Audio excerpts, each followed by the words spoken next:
ఈ రోజు రోడ్ల మీదకి రావడం కూడా చూస్తా ఉన్నాం. 2 సంవత్సరాల కూటమి ప్రభుత్వ పాలనలో ఎంతగా తగాపడ్డాడో అది నిరుద్యోగి కావచ్చు, విద్యార్థి కావచ్చు, రైతు కావచ్చు, మహిళ కావచ్చు, యువజనుడు కావచ్చు, వృద్ధులు కావచ్చు, ప్రతి ఒక్కరు కూడా ఈ రోజు వారు కడుపు మండి రోడ్డు మీదకి రావడం కూడా జరిగింది.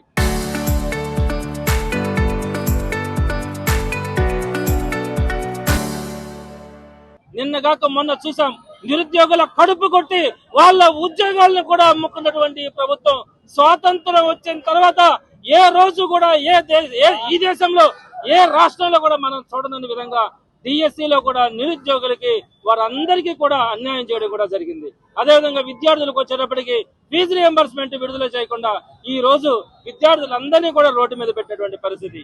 అలానే ఆడబిడ్డ నిధి కింద 1500 నెలకిస్తానని చెప్పి 1 కోటి మంది మహిళలను మోసం చేసి ఈ రోజు ఈ కూటమి ప్రభుత్వం అధికారంలోకి వచ్చిన తర్వాత ఈ రోజు ఒక్క మహిళకి 1 రూపాయి కూడా ఇవ్వనటువంటి పరిస్థితి చూస్తా ఉన్నాం. నిరుద్యోగులకి నెలకు 3000 రూపాయల లెక్కన 30 లక్షల మంది నిరుద్యోగులకి ఇస్తారని చెప్పారు. ఈ రోజుకి ఒక్క నిరుద్యోగి కూడా 1 రూపాయి కూడా ఇవ్వనటువంటి పరిస్థితి. ఈ విధంగా రైతులకు కానివ్వండి, వృద్ధులకు కానివ్వండి, ఒక్క వృద్ధాప్య పెన్షన్ కూడా ఈ రోజు దాకా కూడా ఒక్క కొత్త పెన్షన్ పథకం కూడా రాకపోగా 66 లక్షల మందికి ఆ రోజు జగన్మోహన్ రెడ్డి గారు ఇచ్చే క్రమంలో ఈ రోజు 59 లక్షల మందికి మీరు తగ్గించారు.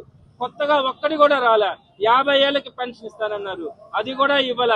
రైతులకు సంవత్సరానికి 20,000 ఇస్తానన్నారు, అది కూడా ఇవ్వాల. అదేవిధంగా సంవత్సరానికి 3 గ్యాస్ సిలిండర్లు లెక్కన 2 సంవత్సరాలకి 6 గ్యాస్ సిలిండర్లు ఇచ్చి ఉండాలా. ఈ రోజుకి మీరు 6 గ్యాస్ సిలిండర్లు ఒక్కరి మహిళలకు కూడా ఇచ్చినటువంటి పరిస్థితిలే. అలా ప్రతి ఒక్క అంశంలో కూడా జగన్మోహన్ రెడ్డి గారు ఏదైతే చెప్పారో అవన్నీ చేసి చూపిస్తే ఈ రోజు ఏవైతే చెప్పారో వాటన్నిటికీ కూడా వెన్నుపోటు పొడిచి ఈ చంద్రబాబు నాయుడు గారు 2 ఏళ్ళు పూర్తి చేస్తున్నారు.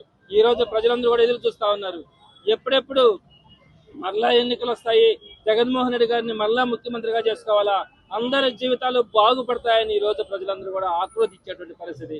ఈ రోజు రోడ్ల మీదకి ఇన్ని వేల మంది ప్రతి నియోజకవర్గంలో కూడా వచ్చారంటే ఇప్పటికైనా కూడా ప్రభుత్వం కళ్ళు తెరవాలా.